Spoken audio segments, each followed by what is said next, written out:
Welcome back to Crave. Today we're going to be cooking KFC's original fried chicken recipe. What inspired me to cook this? Who gives a shit, man? If you want to make this, just follow this. And these are the ingredients you're going to need, all right?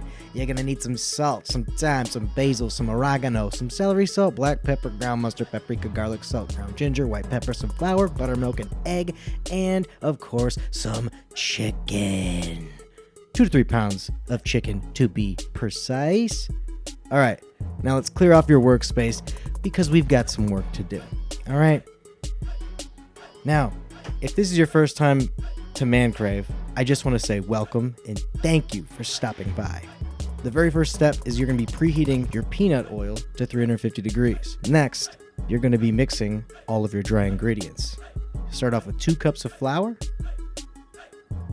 Next, you'll be moving on to 2/3 tablespoon of salt, a 1/2 tablespoon of thyme, 1/2 tablespoon of basil, 1/2 tablespoon of oregano, I don't know, tomato, a 1/2 tablespoon of celery salt.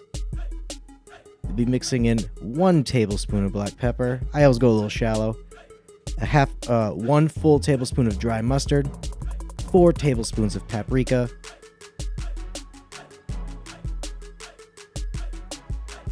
it looks like chili powder, 2 tablespoons of garlic salt. Came out a little bit chunky. It's been sitting in my cupboard for a while, I will admit. 1 tablespoon ground ginger. It didn't affect the flavor though, so 3 teaspoons of white pepper. White pepper is by far my favorite ingredient in this.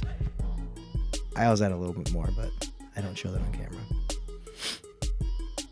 All right, next you're going to be mixing in the wet ingredients. I don't know why I didn't whisk the dry ingredients. You can whisk it whenever, but anyway, you're going to be combining 1 egg with 1 cup of buttermilk, and that's the ratio. So that's the ratio for about 3 pounds of chicken. I mean, you could do a little bit more because there is a little left over. But yeah, you're going to want to mix that real even.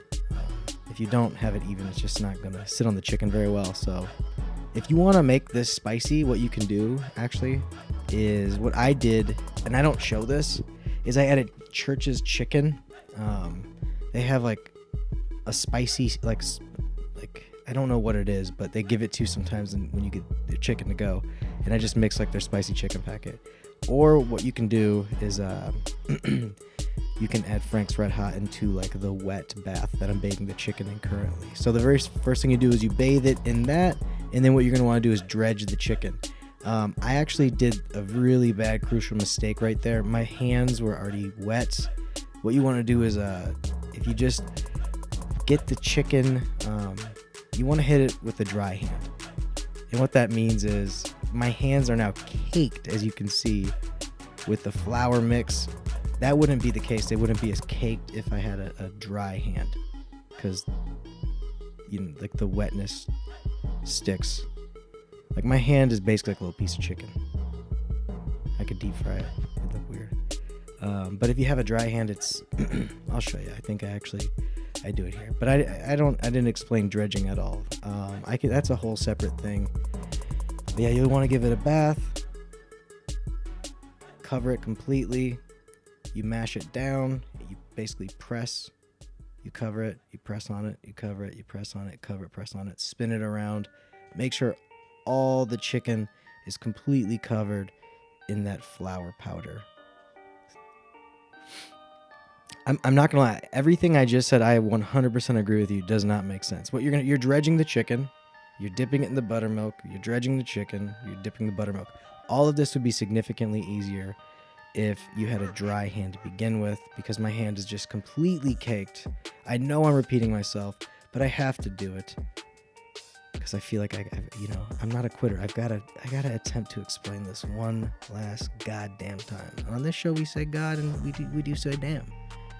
So if I'm alienating, see, look at that. I'm cleaning off my hands because it was like an inch of disgusting powder. Anyway, so what you're gonna want to do is you're gonna want to make sure that that's at 350 degrees, okay? And then you're going to want to make sure to cook the chicken until it is at 170 degrees Fahrenheit.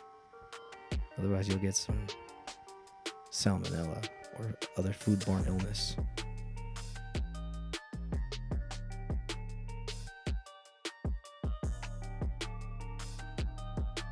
Anyway, back to the finger things. Guys, I will make an entire video that will demonstrate how easy it is to throw the chicken around if your fingers are not already wet. If they're wet, they go in and they're like little cake fingers. It's weird.